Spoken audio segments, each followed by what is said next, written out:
we saw that the same corner can be detected in an entirely different image. So these corners are repeatedly detected. That's a very good thing. But then we have to see whether they are invariant to image transformations. That means when the image is translated and so on, whether the corners move or not. Also, we want to see whether they are covariant. That means when the image is moved, the corner should also move along with the image. Due to increasing intensity, the corner location should not change. So that's called invariance. Covariance means they should move along with the image. And we have to test for the image translation, rotation, and scaling. So image intensity transformation, we call it an affine one. You are just multiplying the image intensity by a constant and adding some number. What happens with that? So that means the color of the image may slightly change because you are multiplying the intensity by a number and adding a constant. When that happens, as we are using gradients in the Harris corner detection, maybe this image function may the Harris corner response R due to that image function may just move up because we are multiplying by this number. So therefore, suddenly a corner that was not there below the threshold may go above the threshold and appear. So more or less, it is partially invariant to affine intensity changes because the corners that were there are usually there. Little things can happen. If you think about the image translation, that means you can see if this is an image and that image has undergone translation. So what will happen to the corner? The derivatives of the window function are still shift invariant. Image shifting equivalently shifts the image variance also. So therefore, corner location is covariant with respect to the translation, which is what we expect. Then in regard to image rotation, you can see the image has been rotated here. Remember, the corners are found by looking at the eigenvalues of the second moment matrix at each location. So therefore, the second moment matrix will also rotate. So therefore, the corners will be covariantly found. Second moment ellipses rotate, but its shape, that is eigenvalues, remain the same. So therefore, corner location is covariant with respect to rotation. This is okay. But if you think about scaling, the scenario is entirely different. And now think about this. Right now, in the little window that we are showing here, in this little window, you can see a corner. But if you suddenly zoom the image quite largely, but the detection window remains the same, of the same size, you can see what you see right now are not corners, they are just straight lines. I mean, this is an obvious thing, right? When we enlarge something, the little bumps or little corners cannot be seen. So therefore, all points will be classified as edges. Corner location is not covariant to scaling. So this is a problem in Harris corner detection. So therefore, we have to find a method of doing that in a scale invariant manner. That's where the blob detection comes in. So after this blob detection, based on these very same ideas, the so-called shift feature detector and the shift feature descriptor were generated. Yeah. So you can see the blob detection done in this sunflower field image. You can see large blobs as well as small blobs have been detected because it is invariant to scale. Actually, it's covariant to scale. Okay, so let's look at the theory. This theory is important, slightly difficult to understand. So let's see this. Now let's see this window, circular window of this church or something. So you can see this is a zoomed in image and this is a far away image, zoomed out image. So the same window has been located and the same contents is there in the other window also in this circle. So there the so-called scale is 10.1. Here, obviously, the scale is 3.89, you can say some function has reached its maximum at that particular scale. Some function. Which is the function? That's the question we want to ask. We want to extract features with characteristic scale. And that characteristic scale is what you see here. Okay, let's see how to do that. To detect blobs, we have to convolve image with a so-called blob filter at multiple scales and look for extrema of filter response in the resulting scale space. So this filter is a blob filter. We will look at that in detail. Now, assume that you are convolving this butterfly image with the blob filter of this shape. So remember, when you convolve with a filter, the result has emphasis at locations where the image looks like the blob. Yeah. So it looks so similar things in the image. For example, this is in the bright background. Yeah. There's a bright circle here, as you can see, and a dark center, right? Dark center. So if you take, for example, this one, it is something like that, right? So therefore, you can see it has brightened up. Yeah. So one thing is this is for a particular size of this so-called blob filter. If you do this for many sizes of the blob filter, at different scales, different things will light up. Yeah. So our trick is find the maxima and minima of the blob filter response in the scale space. So here you can see the maxima and here you can see the minima. So we will further study that. So now you will ask me, what is this blob filter that you're talking about? It is actually the so-called Laplacian of Gaussian. Uh, it is the second derivative of the, we call this a Laplacian. You can see it is this operator, this is the Gaussian, this is the Gaussian. So let's see in 1D how this looks like, okay? It is very easy to understand if you look at 1D. Now let's plot the Gaussian. This is your Gaussian. It looks like that, right? Now, if we think about the first derivative, you will see that the gradient is 0 here. Yes. Gradient is the positive and maximum here. It's a large positive here, a small positive here, a small positive here, 0 there. Gradient means a slope, right? Slope is 0 there. A small negative here, a large negative there, small negative here, and 0 there. So therefore, if I plot the gradient of the Gaussian, you will see here you will get a 0, here you will get a 0, here you will get a 0, and the maximum will be somewhere here, and it's a positive maximum. And this will be the negative maximum, minimum, that means. So therefore, my function will look like something like that, right? This is the derivative of the Gaussian. Derivative of the Gaussian. So we can write that in 1D.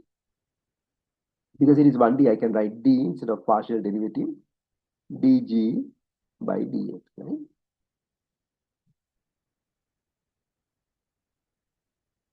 I hope you all can agree with that. Now let's get the second derivative of this. Now in the second derivative, you can say this is positive. This side also positive. This is 0. This is negative. And negative, negative. Largest negative is here. Negative, negative, 0, positive, positive, positive. Okay. Now if I plot that,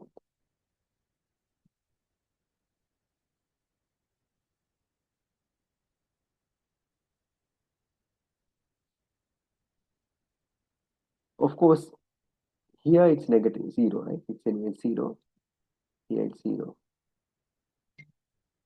So 0, positive, reaches a 0 there and becomes negative, very much negative, and reaches a 0 there, little bit positive like that. I hope you agree with me. Yeah. So this is the second derivative. That means this is the d squared g by dx square.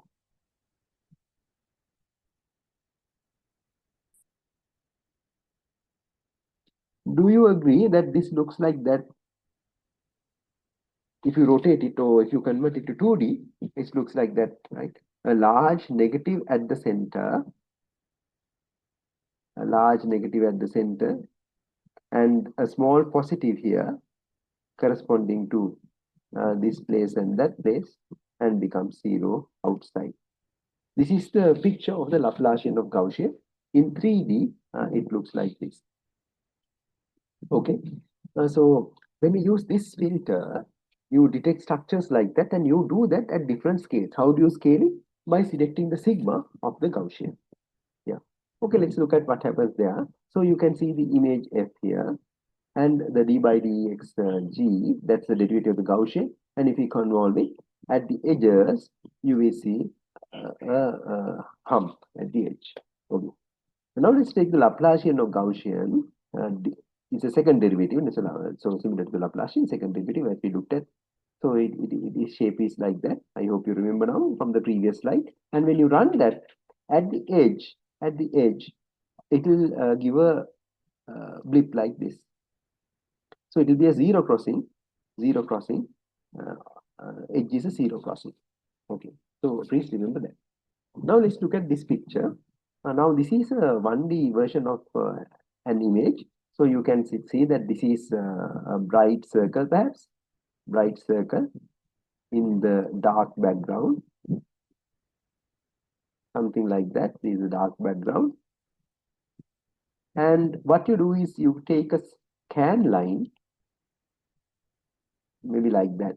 Along the scan line, you can see the intensity start because it's dark 0 and bright here and like that. One-dimensional image. So you can see it is what you see. So if we run the Laplacian of Gaussian here, remember at an edge you will get a blip like that. At this edge you will get an opposite blip like that. So what we are doing is we will shorten this pulse, make the size smaller. Then the two blips will get close by. Two blips will get close by. But with a particular size, you can see that the two blips will overlap. They will overlap. These two negatives will overlap, and it will have a large response here. So you can see. So that is the so-called characteristic scale. So you can see it happens at a very particular scale. Okay, these two ripples, that's a maximum. So now the spatial selection theory is this one. This is very important to remember. The magnitude of the Laplacian response will achieve a maximum at the center of the blob, provided the scale of the Laplacian is matched to the scale of the blob. Okay. So I'll give you a couple of seconds to read that again by yourself.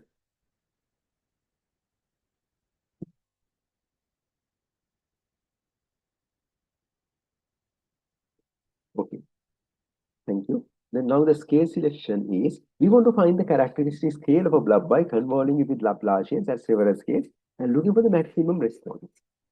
However, Laplacian response decays as the scale increases, unfortunately. So as sigma increases, the Laplacian response, like you cannot even see that response. So what you do is you have to do a so-called normalization because of this area of this blip. The response of the reduced Gaussian filter to a perfect step edge decreases as sigma increases. To keep the response of the same scale invariant, must multiply the Gaussian derivative by sigma. Laplacian is the second derivative of the Gaussian, so therefore it must be multiplied by sigma square. So if you multiply, then at that particular scale, matching scale, you get a very large response. So that's a maximum. So you can see it has been multiplied by sigma square. This is called the scale normalized Laplacian of Gaussian. It's a circular symmetric operator for block detection. This is it. And if you detect, you will get high response for block blind structures. So now we have to relate the sigma of the Gaussian to the radius of the blob that we are detecting. So think about an image like this, dark patch, and its radius is r. Our question is, what is the relationship between this radius r and sigma? If that is the case, we can even measure the size of the blobs in the image, right?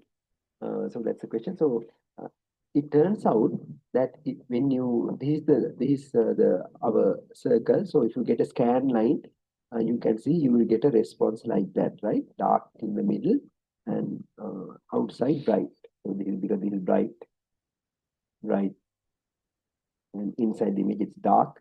So if you get a scan line, this will be like 0.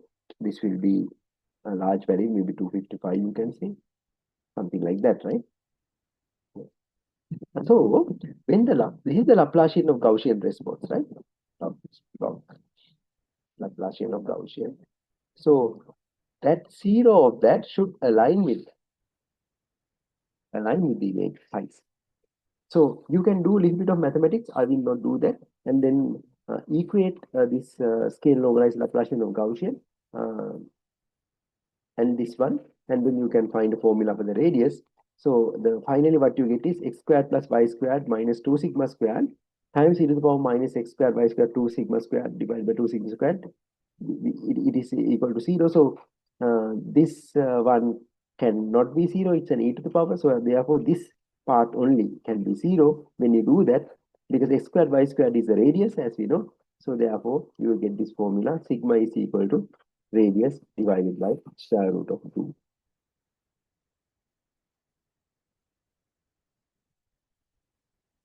That's the formula for finding the radius when you find the extrema of Laplacian of Gaussian. So you can see here that characteristic scale has been found properly, and you can draw a circle there. Okay, so I will do a small exercise and show you uh, how to do this, but I will not do too much coding.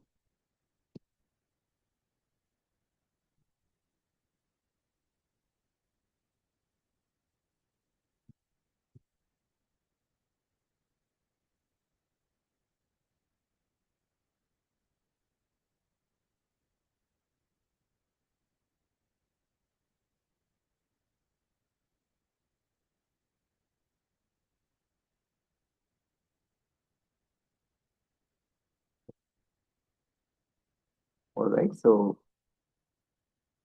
mm, I have these images located at the place.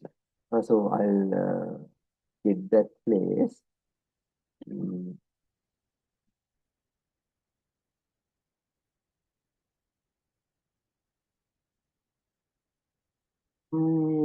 Before the sunflower field, we'll do a synthetic example.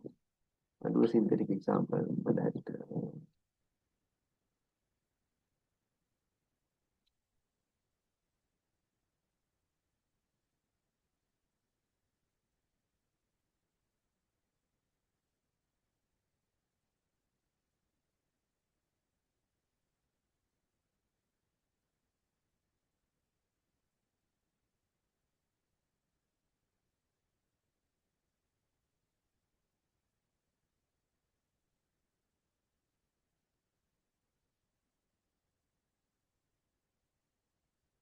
I will actually not type the code. I will run it and show.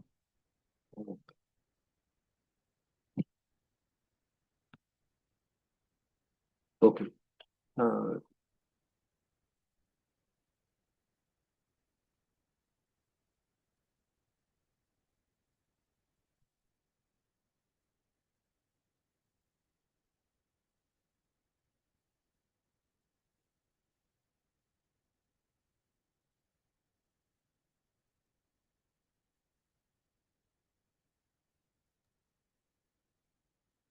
So I think you have not imported any picture. yeah, without a picture. I'm doing without a picture. I'm just plotting the Gaussian of Gaussian.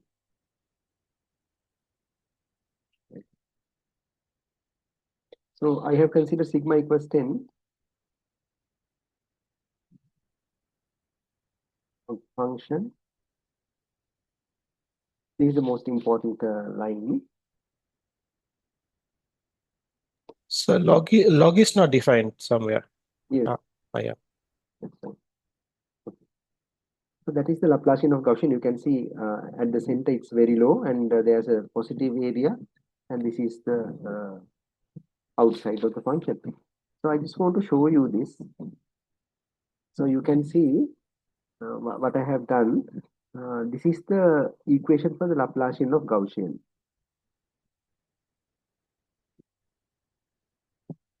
So let's see whether that is correct. I will not derive it. X squared plus y squared minus 2 sigma squared times e to the power minus x squared plus y squared divided by 2 sigma squared. I have written the normalizing constant also here. Maybe that may not be very important. So this is 1 over 2 pi sigma squared also I have put. So you can see x squared plus y squared minus 2 sigma squared, because there's a sigma squared here, remember, and e to the power of minus x squared plus y squared divided by 2 sigma squared. Exactly what I have on the slide, I have coded there, this formula.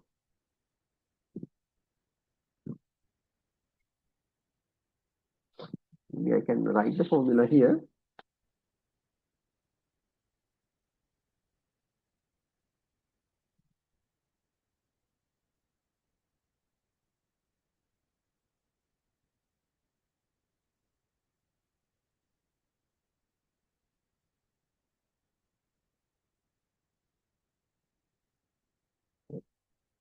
Laplacian of Gaussian is what we are writing, dxy, and what I am typing is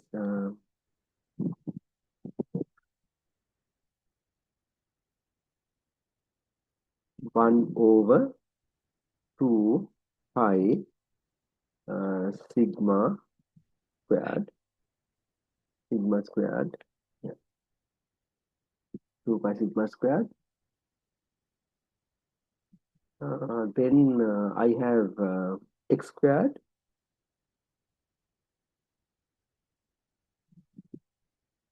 um,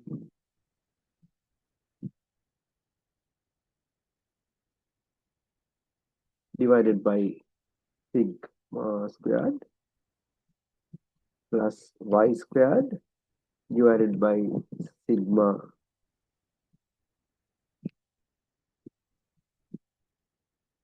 squared minus 2.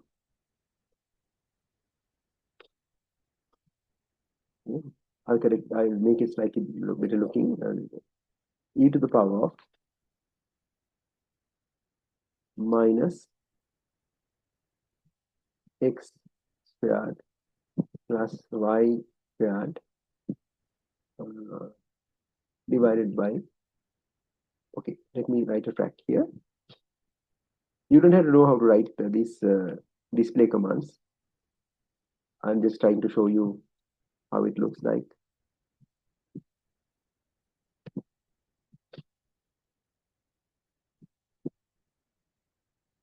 Yeah, this is what we have coded here. You can see exactly. So this is from the slides. You can see the same thing, but I have this normalizing constant here. So that's the picture you get. So one thing that you can do is, after that I can now I'm going to do a synthetic. There is no image like you rightly said. See, I'm going to define a synthetic image. This is a synthetic circle. You can see I have put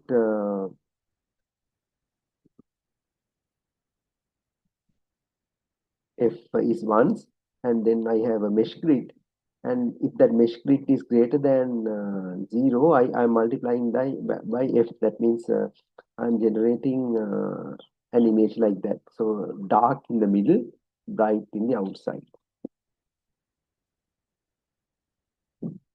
Yeah, that's it. This is what I have as the image. Okay. So now this one I'm going to convolve with a series of Laplacians of Gaussian.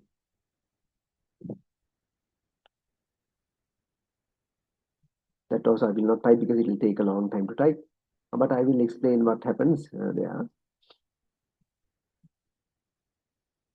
Okay. So now you can see different Laplacians of Gaussian. I have created with different sigma. Sigma equals 5, 6, 7, 8, 9, 10, 11, 12, 13, 14, 50, 60. So many sigma values I have computed a Laplacian of Gaussian. So you can see sigma in sigmas. My sigmas are from 5 to 16. Up to 5 to 16, I'm taking sigmas. And for each of them, I'm computing the Laplacian of Gaussian using the same previous equation. And then I'm filtering this image to get a filtered image. You see in color because of the matplotlib thing. So you don't need colors. If you write gray, then you will not see the colors. So colors are just fake.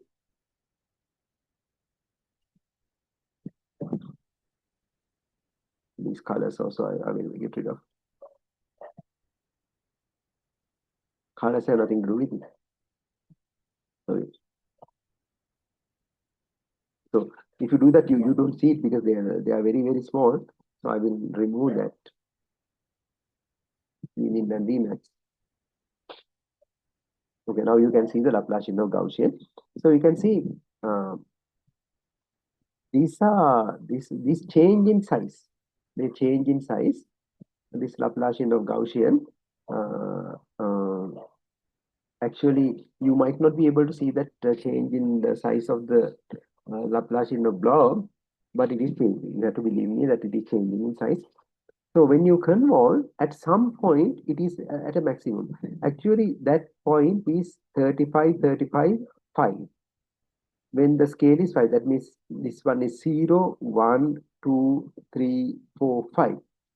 At this point, it is maximum. You can even see in this image, this highest brightness is there. And that corresponds to uh, center is 35 by 35, and this sigma is this image is this along this axis it's a 5, fifth one means sigma equals 10, so sigma is equal to 10. So how do you get the radius you get by multiplying that by square root of 2. That's what was there in the slide. So multiplying that by square root of 2. Square root of 2 is 1.414. So 10 times 1.4 is 14. So the radius will be the the radius of this block will be 28, 28, 28. Yeah, I have given the radius as 14. Oh, I'm sorry. The diameter is 20, radius is 14. Yeah, I'm sorry. What am I saying? So that radius is 14. I manually constructed that image. That's why we did not open an image. Even if you open that, more or less it will happen. So you can see when we get sigma equals 10, 10 times 1.4 is actually radius. Okay, let's print that radius also.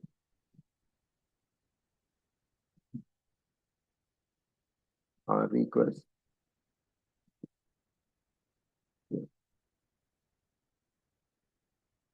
14.14. So you can see. So you can see that for a simple case like that, this scale space detection and detecting the radius is correct. It's true. Okay.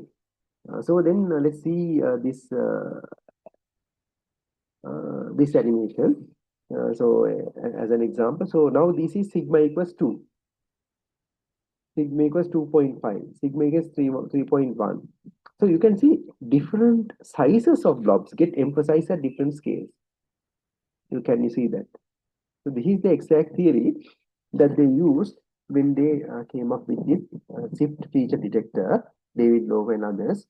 So there you can see several scales, several sigma values are there. These are several scales.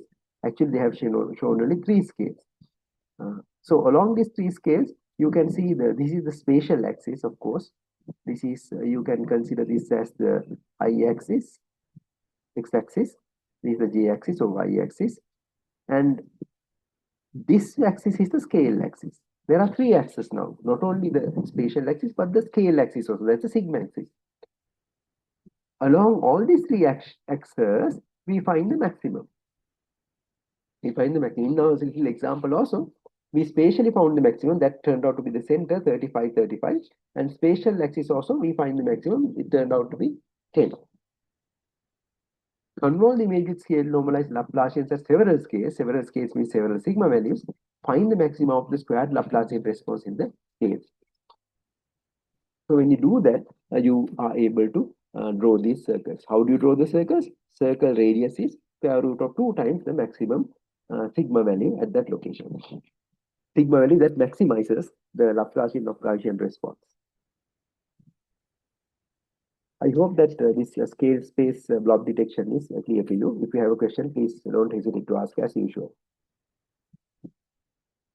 So, in terms of the compute requirements, is this very high intensity or not so much? This is true. This is a high intensity computation, but compared to uh,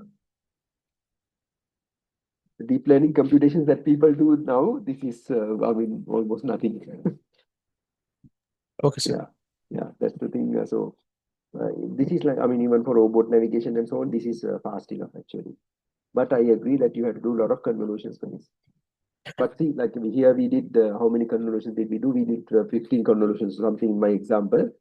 But if you do convolution and neural network, how many convolutions do you do? Thousands of convolutions are done, so that's okay. So So, here is a little, yeah. is there like a number we can know, like when we see an image, okay, it'll have this many number of transactions or these blobs, so we can estimate the processing requirements? Actually, So the the answer to question, that question is this. Um, for different images, we do not change the amount of computation that we apply. Because the scales that the so-called shift feature detector uses is a certain set of scales. Those okay, scales have been decided by David Lowe when they wrote the paper, and they work for regular images. okay, sir, got it. Yeah, yeah. So same amount of computation load is applied to each image. So you can change it, but it will be the same for the same all the images that you consider. Yeah. So if you want to do a little example, there's this coin detection problem that you can do. Maybe I will include that in an assignment. See, if I have coins of different values, this is called 1 cent. This is 1 cent, 1 cent, and this is 10 cents. This is 25 cents. This is called a quarter. This is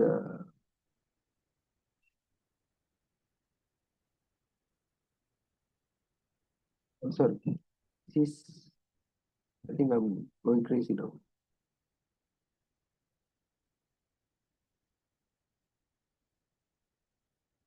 This is 25 cents. This is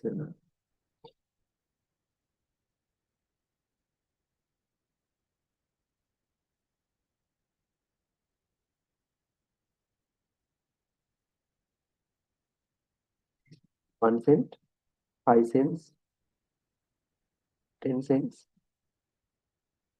25 cents. So 25 cents is called a quarter. So if you have them in an image distributed like that, and you have them in templates, you can do two ways to detect this, in my opinion. One is you take this template and run on the image, and then whenever it maximizes, for example, if you run this template, hopefully it will maximize here, there, and there. Or you can use the blob detection uh, theory and find a radii. And based on the radii, you can find the value of the coin. So both these things can be done, but these are not very robust computations. Okay, so I have given the names pennies, nickels, dimes, and quarters. These are the ones that are there. Perhaps I'll include that in an assignment. Okay, so one thing is you spoke about the efficiency. there is one efficiency thing that Laplacian of Gaussian can be done approximately with so-called difference of Gaussian. So you can see this is the second derivative, the same equation that I showed. Instead of doing that, you can convert with the Gaussian with sigma and another Gaussian with k sigma, slightly change sigma. And if you get the difference, you sort of get the same thing. So you can see Laplacian of Gaussian in blue, difference of Gaussian in red. They are almost the same, right? So in practice, they use difference of Gaussian because this is slightly easy to compute. Less computationally expensive. So these are the Gaussians, and you subtract, so you get the so-called difference of Gaussian that looks like Laplacian of Gaussian. So this was there in this very famous David Love's SIT paper. This image is from that. So they do a scale space extrema detection along this axis and of course the horizontal and along the spatial axis. So from feature detection to feature description, so although we detected features here, we did not assign a signature to each feature. If you assign a signature only, you can match them. So scaled and rotated versions of the same neighborhood will give rise to blobs that are related by the same transformation. What to do if we want to compare the appearance of these image regions? We have to do normalization, transform these regions into the same size circles. Problem, rotation and rigidity is there. So if you take two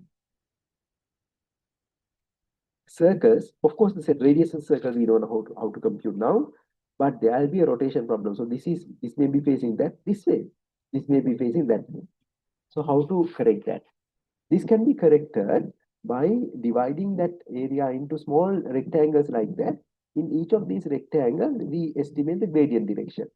I think you know when you compute the gradient, you get two gradients, right? You get the partial derivative of the image f with respect to x,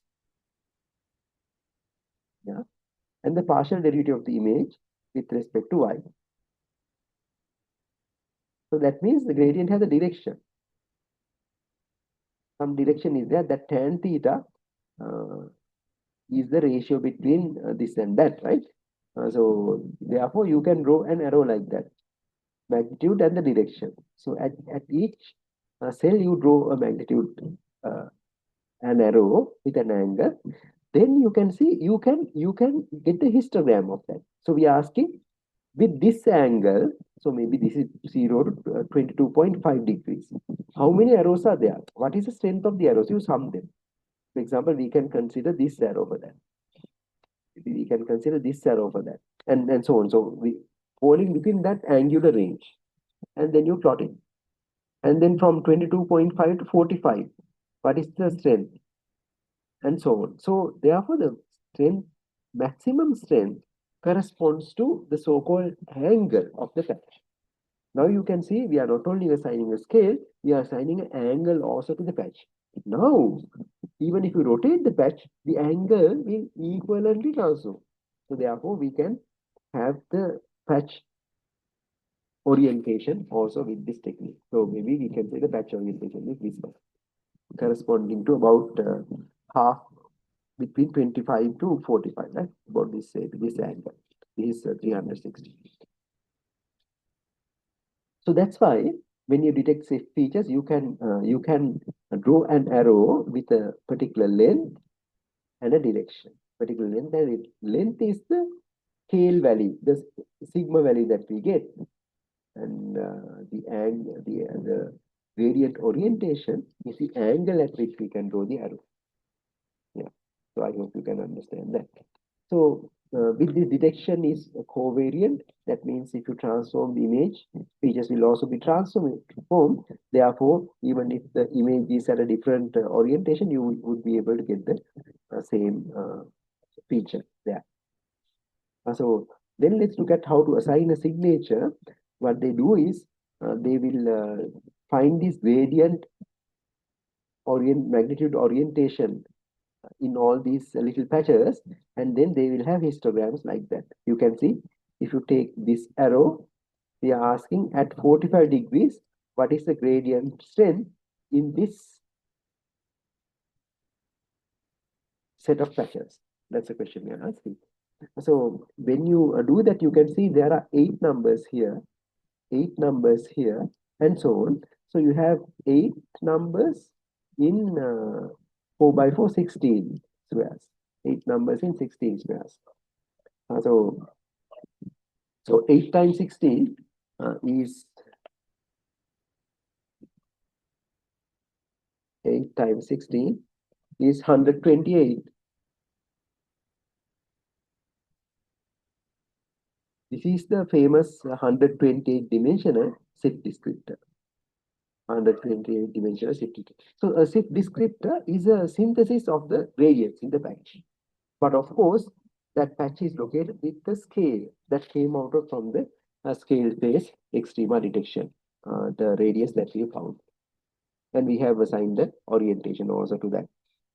So you can see, if you look at the properties now here in this image, you can see the background is the same, but it's entirely different due to illumination, daytime, nighttime, and all these things, viewpoint angle, but the same features have been detected. Can you see that, how powerful that is? Same sort of features have been detected. So they are using different rectangles, different colors to indicate the same features. I hope you can see that. So such features are very powerful. But what is more powerful are the newer features like call map features that they use in call map as I told last time, and the super glue features. So you can use this for robot navigation and all sorts of things. So a fine adaptation we will not say. Simply, if you have the camera angle so much rotated, a circle will sort of appear like an ellipse. And then considering that you can adapt features, it will improve them, but we don't have to consider that in our class. So now we looked at feature detection and description. This is the end of the blobs, corners, uh, edges, corners, and blobs. Is there any question from that? If not, we can move to the next lesson called fitting.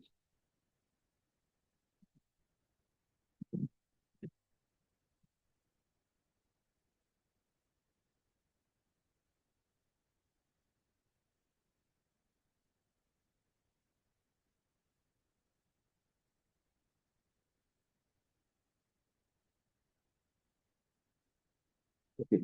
Let's look at the fitting. In the fitting lesson, what we want to do is now we know how to detect edges. Although we detect edges, we are not yet able to describe that edge with a straight line and an equation. These are, I'm sure that these are canny edges, but can you give me the equation y equals mx plus c or something for that line and then draw it? So that is called fitting. Fitting a mathematical expression to those that we have detected. So let's see how to do that. So we have learned how to detect edges, corners, and blobs. Now what? We would like to form a high-level, more compact representation of the features in the image by grouping multiple features according to a simple model. So choose parametric model to represent features, maybe simple model, maybe lines. Yes, maybe you can detect circles, or maybe you can detect arbitrary shapes like shape of a car and so on. Right? This is that. But this is very challenging because uh, noise in the measured feature locations, extraneous data, clutter, outliers, multiple lines, all these things are there, missing data, occlusions, all these things are there. We have to handle that. So therefore, there are many techniques for that. These are the classic techniques. Thing about this is they are much faster than if you use other techniques to they come very handy actually. So first we will study about the least squares line fitting. It's like regression, a robust line fitting, a ransack, half transforms, and briefly generalized half transforms. Okay, so first of all, line fitting. I think this is something that you have seen. It's a very simple approach. Now assume that you have data. These are points xi, yi, up to xn, yn. These dots are there. So maybe these may be points detected on canny edge detected line. So these are those actual points xi, yi. These are actual points. Okay. So there is a line that we never know. So we want to estimate M and B, gradient and the intercept. M and B we have to estimate y equals mx plus c, like line, right? We want to estimate. How do we estimate that? So then you will realize that to estimate that, we can imagine that we know M and B, and then we have this estimated line. This is that estimated line. We can find the error between the actual point and the estimated line. That error is this one. We can find the error between this point and the estimated line. That error is this much for this also. Okay. Yeah. So those are the errors. So what is the equation for this error? So here the y value is on the line. Here the y value is, my x value here is for sure xi, right? That I know. My y value is yi. My line predicts mxi plus b. This point, you will agree, is mxi plus b. I do not know m yet, but I'm going to estimate, but I'm just writing the equation mxi plus b. So the difference between yi and mx plus b is this one. Mxi plus b is this one. Is that clear? You just subtract.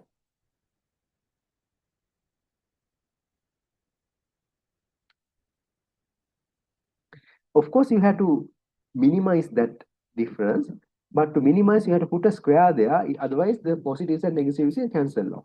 As a result, you put a square and you add all these errors for all the points from 1 to n. This is the total error function. And now to find m and b, what do? You have to minimize this. To minimize, what do? You find you differentiate that with respect to m and with respect to b and equate them to 0. Okay, so before doing that, we will of course try to write it in matrix form, because that's when you can use by and calculate. So you can see in matrix form, it is like this. So xi times m and 1 times b. So you can see that you get this part here, and it is equal to 0. Yeah.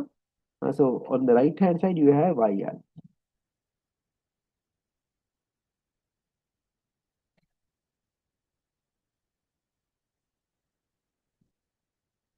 Okay. So if you equate it to 0, you get this.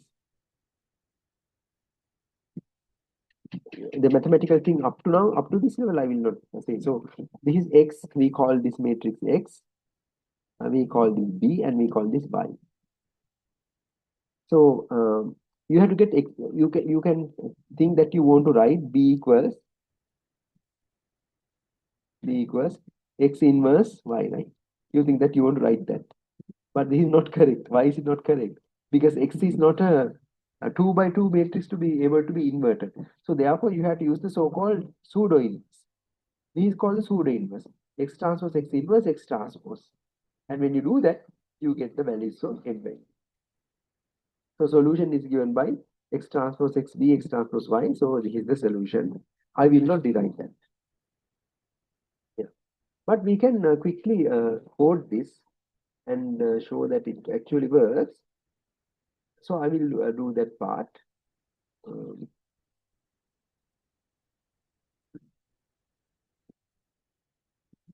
yeah. First of all, let's code that. It is very easy to do. It's called least squares line fitting.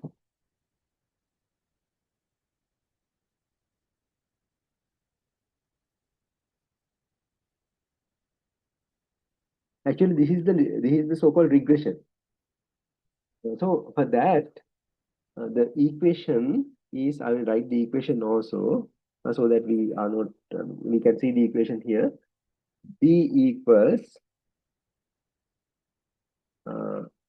x transpose x, x transpose x inverse.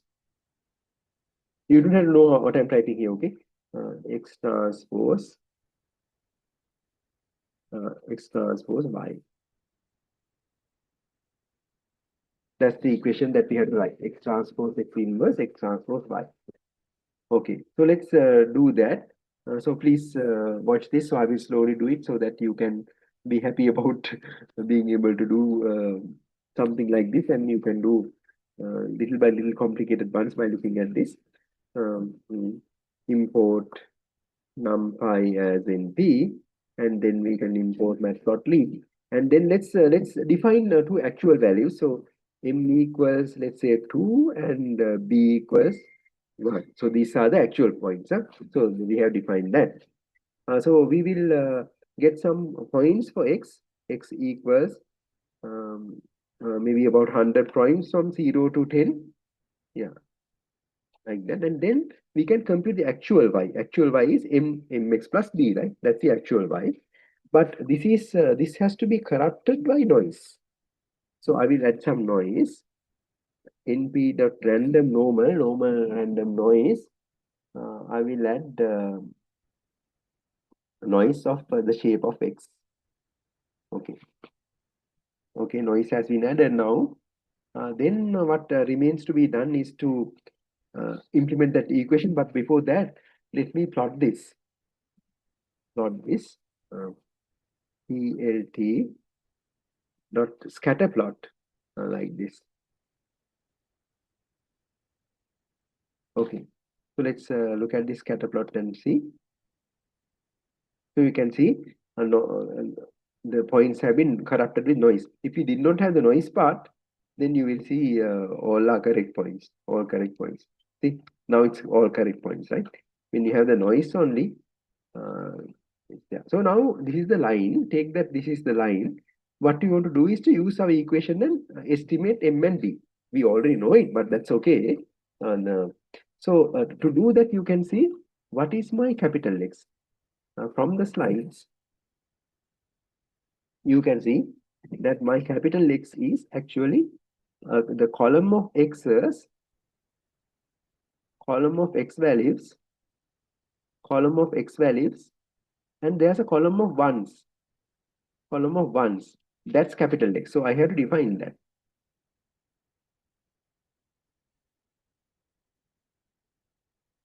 I have to define that. So X is this one. Okay. X is X, all the X values. Ones like X. Okay. Then I will print X then for you to see what X is. Before printing, let me not take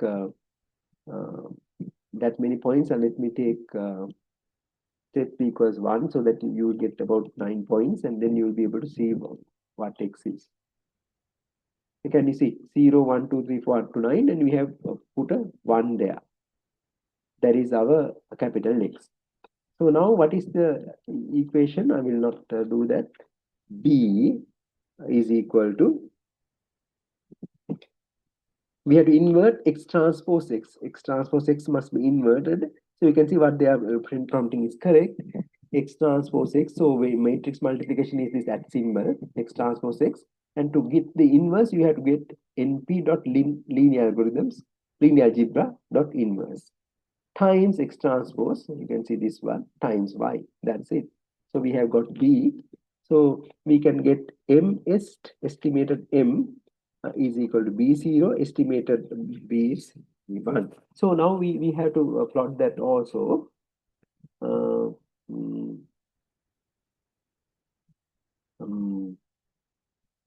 to plot the estimated line.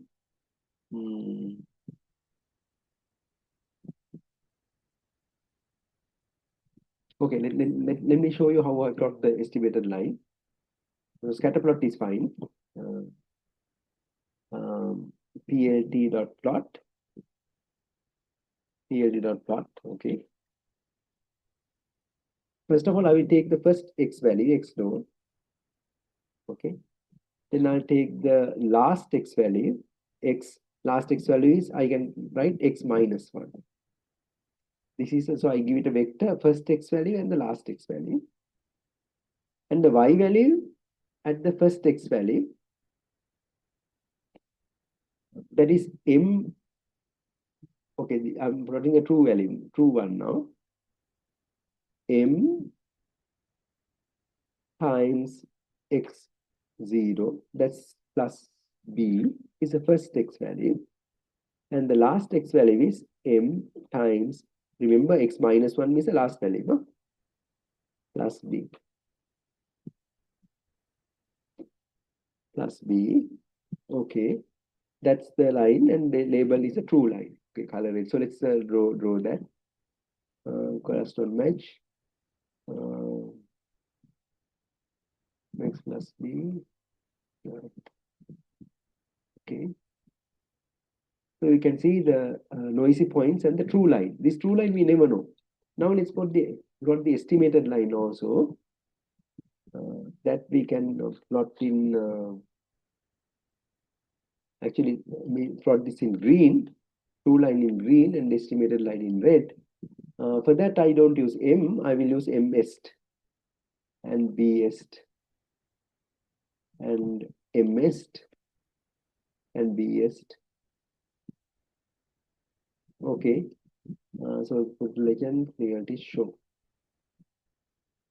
So you can see it's slightly different from that.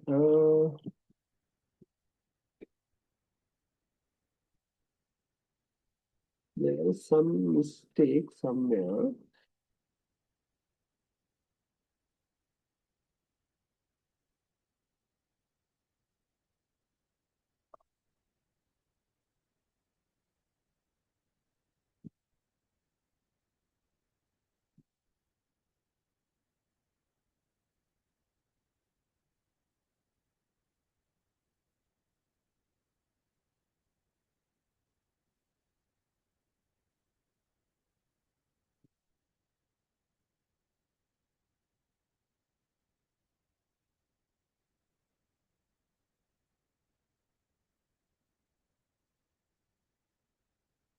So should the line be above that the dots, or is that the mistake? Mistake. I X values are okay. There's some mistake somewhere. So in that second line, I think the where the that square and Yeah, when you have large number of points, it's okay, right? I was there when there's a systematic error in this. I think it's okay.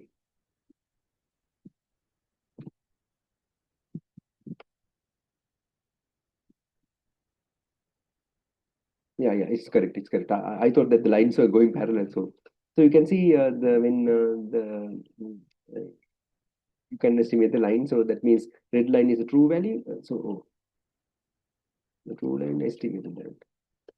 Red line is estimated line, and the green line is a true line. You can see they sort of overlap. But when you have large number of points, like we go with the 0.1 steps, and then you will have them almost overlapping. So this is a line estimation. So I suggest you also to briefly write it. Take us a minute to write this. It's not too much of code. I think you'll get fun. So this plotting the line is the only slight complicated part. So perhaps I'll give you a little bit of time to write it. So only important lines are these, right? Only 6 or 7 important lines.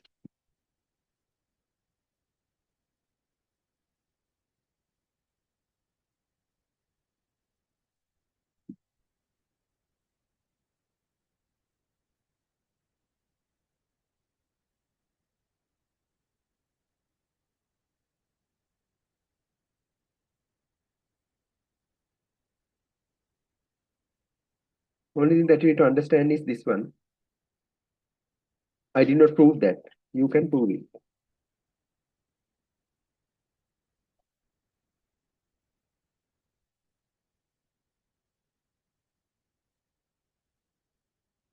These are called normal equations.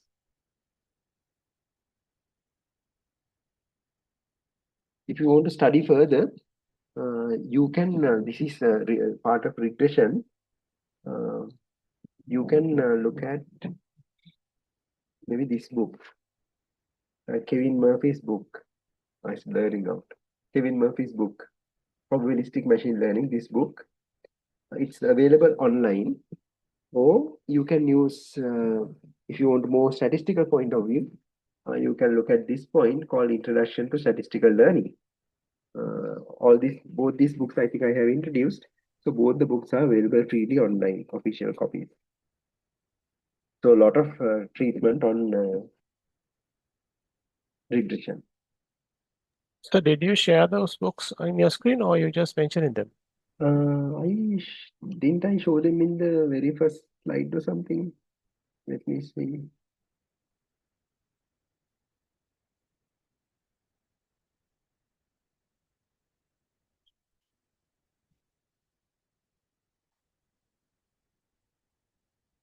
I usually have them listed in the that one I didn't have, right? Okay, yeah.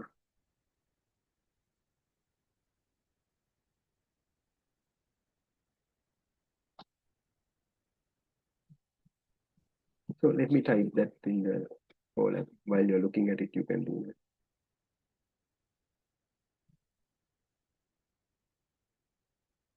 So more information you can find one Kevin Murphy called Probabilistic Machine Learning Introduction.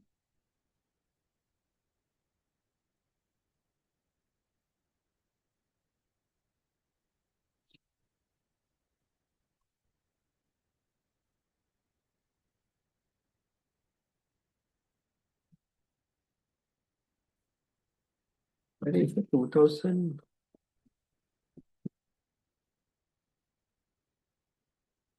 very new book. 2022, the university paid 72,000 for this book. That's how expensive the books are when you get them in Sri Lanka. This one is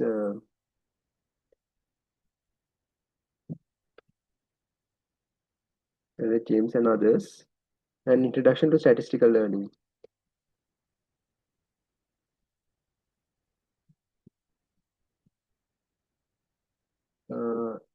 This one has with applications in Python. Application in R is also there. R is also another language. Application in Python is there. I don't remember the year. So these books have more details if you want to look at them, because regression is an important machine learning technique. But you can see our main focus is not that. So I will not go into too much details. Our intention is to detect lines in images. Those are the two books. So please quickly quote this and see. You'll feel happy if you do that. Or you can make a screenshot and do it.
Okay. So I want to show you something here. Now assume that there's a noise. So let me say like y, last point, let's say y minus 1. Uh, its value is about 20. I will make the value mm, very wrong. Due to some reason, it became, let's say, 10, 9 by mistake. That's an outlier.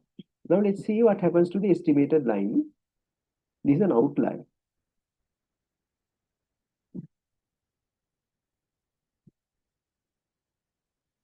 When that happens, you can see, oh, nothing happened.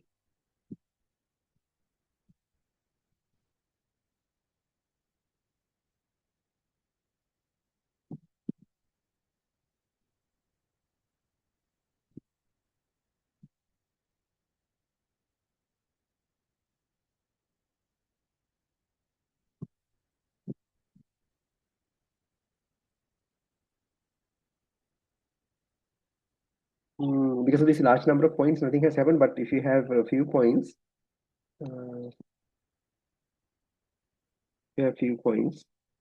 let's say,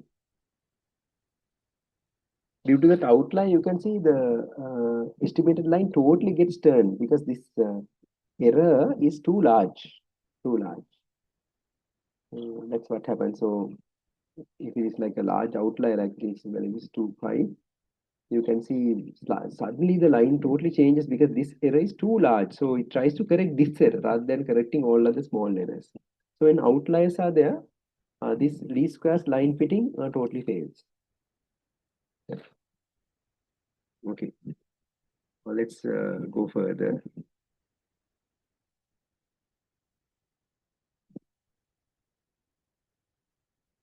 Okay, so least squares line fitting, I hope you remember that now.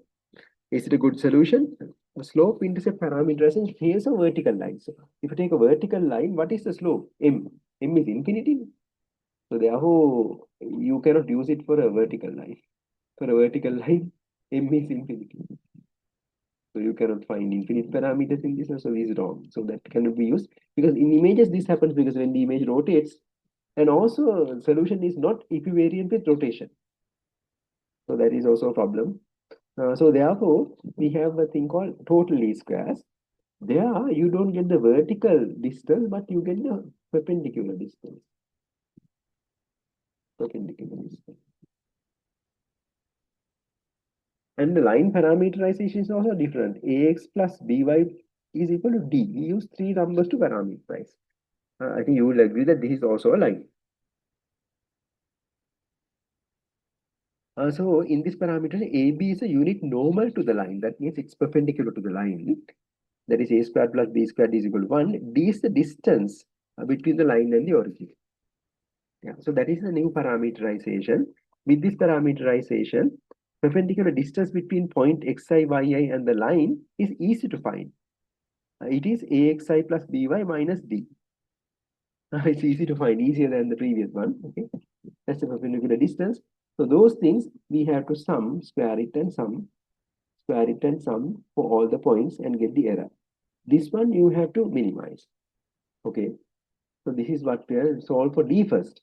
We can differentiate with respect to d. When you differentiate with respect to d, because of this 2, this 2 comes here, okay, minus 2. And then we have to differentiate here axi independent of d, byi independent of d, d minus sign you come here because of this minus sign. So that you equate to 0, then you will get that summation symbol is there, summation a is a constant you can take out, xi, summation yi. So you have this summation, and when you sum d, you get n times d, n times d. From that n you divide. So you can see when you sum y and divide by n, it's y bar average. Right? When you sum x and divide by n, it's x bar average. This is the average. Average. This is the average. It is to compute it. Average of y, average of x is average of y. So d can be directly found from points, but not so for the b, a and b, a and b. So now what we do is we put for the d, we put ax bar plus by bar. When you put here ax bar plus by bar, you can combine this term and this term. So you get a x I minus x bar, b yi minus y bar. Okay, that's the one. I hope it is very clear. And then we can write this in matrix form: x1 minus x bar, y1 minus y bar, because this summation is there. Xn minus x bar, yn minus y bar, and you multiply by that with a and b. And then this is the, you have to get the 2 norm of that square of that. And then this we call u, this we call n. This we call u and this we call n. So now with this we have to minimize. Now you can see, if you want to minimize something like that, there is an obvious solution. There is an obvious solution. That obvious solution is put a equals 0 and b equals 0. This is called the trivial solution. Because if you put a and b 0, the total answer will be 0. It's totally minimized. You cannot go below 0, okay, because it's a square. Minimum value is 0. So, but we don't want that. A equals 0, b equals 0 does not mean anything. So therefore, we have to minimize it with respect to the constraint that a square plus b square is equal to 1. This is a classic problem in solving equations. We want to find n that minimizes subject to n squared equals to 1. N squared equals to 1. A square plus b squared is equal to 1, subject to that. Okay, so this is some knowledge for you. It's important to remember. So this is found by, solution is given by the eigenvector of u transpose u associated with the smallest eigenvalue. Eigenvector of u transpose u associated with the smallest eigenvalue. With that, you can find the total least squares line. This is u. This one is u. U transpose u looks like that. Second, it's the second moment matrix in this case, and this is n, and this is the error from and so on. So all these things here you can see. But I will give you the I will show you a code for that, but I will not code it one step at a time. But I will quickly show you the code. So that you will understand how you use this singular value decomposition to find the smallest eigenvalue. Yeah.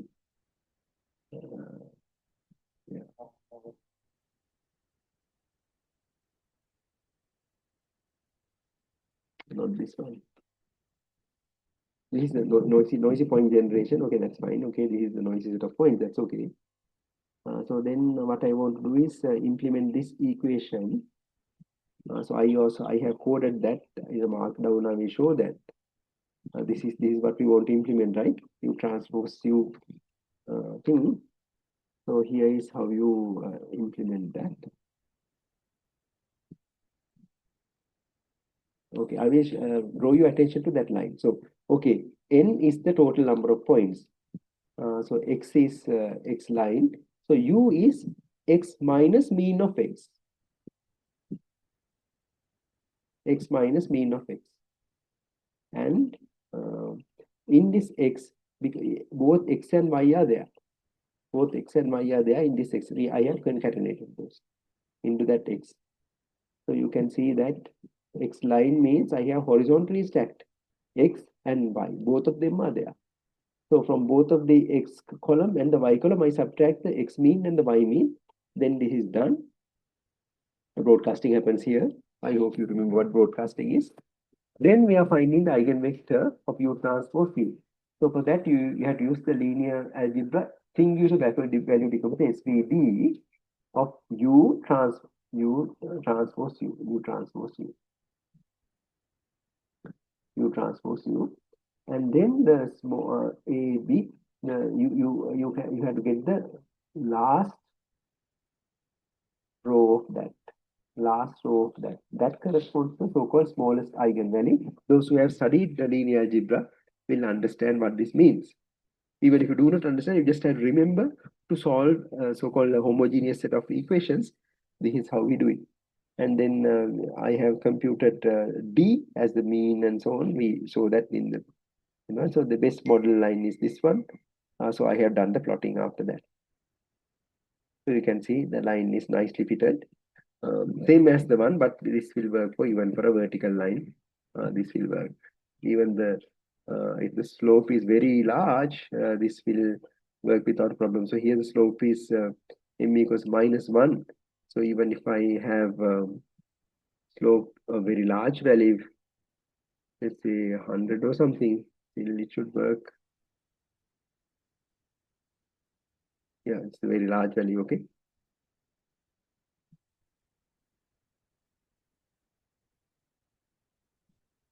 Yeah. So it has not worked due to some reason. I don't know that why. So I told you it should work and it didn't work. So maybe there's a problem somewhere. I did not check that. Correct that. Yeah. I have to check why my solution is wrong. But this one is working. So only thing that you need to know here is the way we implemented the equation. We implemented U transpose U. This one is U transpose U. This ampersand at symbol is the matrix multiplication. And then I obtained the singular value decomposition and got VT. I got the last row of that. Yes. So that is total least squares. So I will briefly talk about some small thing and finish. So okay, least squares line fitting or total least squares. It's not robust to noise. So think about the red points, they fit nicely. But when you have an outlier like that, it totally gets changed. The estimated line totally gets changed. Problem squared error heavily penalizes outliers. So this is what we need to solve using robustifying functions or ransack. So next time we will see ransack. After learning about ransack, we will see how to estimate other transforms also. Then we'll be able to do things like pasting a picture on a triggered ground so that it looks like an advertisement, pasting something on a wall like that by estimating so-called homographies. So that's what we are going to see next. If you have any questions, you can say and ask. Otherwise, because Dr. Pascoe's lecture is there, we will finish now. Thank you very much. Have a pleasant evening, everyone. So do you have to do the quiz today? Yes, there's a quiz. I have given time until tomorrow. Okay, sir. Yeah, you can do it. It's a very brief quiz. Thank you very much.